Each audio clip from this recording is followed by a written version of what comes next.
মানুষ ঈদের নামাজ পড়ার জন্য একটা খোলা মাঠে যাচ্ছেন, একটা স্টেডিয়ামের ভিতরে যাবেন। এটা একটা মেন রোডের ভিতরে দিয়েই মানুষ যাচ্ছে।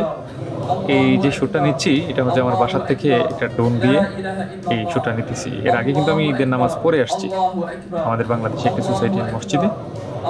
আর এই আয়োজনটা করেছে আরবি সোসাইটির পক্ষ থেকে। এটা স্টেডিয়াম, এখানে প্রায় কয়েক হাজার মানুষ নামাজ পড়তে পারেন। এই যে মানুষ প্রবেশ করতেছে, এটা একটা মেন রোড, কিন্তু মেন রোড দিয়ে মানুষ প্রবেশ করতেছে।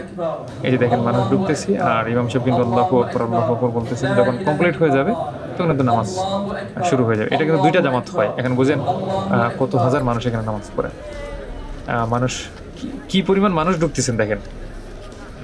এই হচ্ছে স্টেডিয়াম, আর স্টেডিয়ামের থেকে আমার ড্রোনটা বাসার দিকে ফিরিয়ে নিচ্ছি। আর এরপরে আমি একটা বাংলাদেশি মসজিদে যাব, আমরা যেখানে নামাজ পড়ি। এটা হচ্ছে বাংলাদেশ কমিউনিটির ইস্তা মসজিদ, এখানেই আমি নামাজ পড়ছি।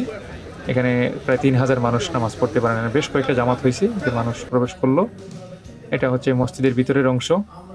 নামাজ পড়ে কিন্তু মানুষ আনন্দ করেন এবং ঈদে কুলাকুলি করতেছেন। এরপরে যাব একটা পার্কে আমরা।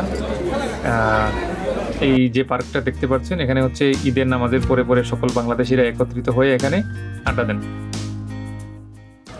এটা খালে বাঙালি না নি, তারা এখন লইলাই ওলা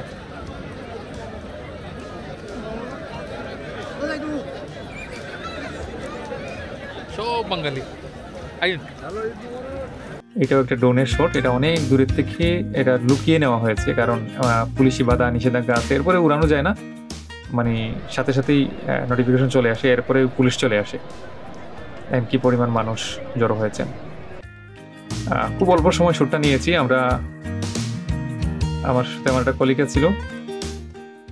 তো এরপরে হচ্ছে এটা হচ্ছে ক্যামেরার শট, আর এটা হচ্ছে ড্রোনের শট। অনেক দূরের থেকে নিয়েছি আমরা। এই যে এখানেও কয়েক হাজার মানুষ। এগুলো আসলে এমনিতেই মানুষ জমা হন, আর কিছু সংগঠনের মানুষ আছেন যে তাদের উদ্যোগে নাকি এটা করা হয়। এমনিতেই মানুষ জমে আর কি, এটা বলার অবকাশ রাখে না। কারণ মানুষ এটা আনন্দ করতে চায়। আর এটা বাংলাদেশি অধ্যুষিত এলাকা, যেটা এটার পাশেই এটা পার্কটা। এখন আমি ড্রোনটা নামায় নেব। সবাই ভালো থাকবেন, সুস্থ থাকবেন। সবাইকে ঈদ মোবারক।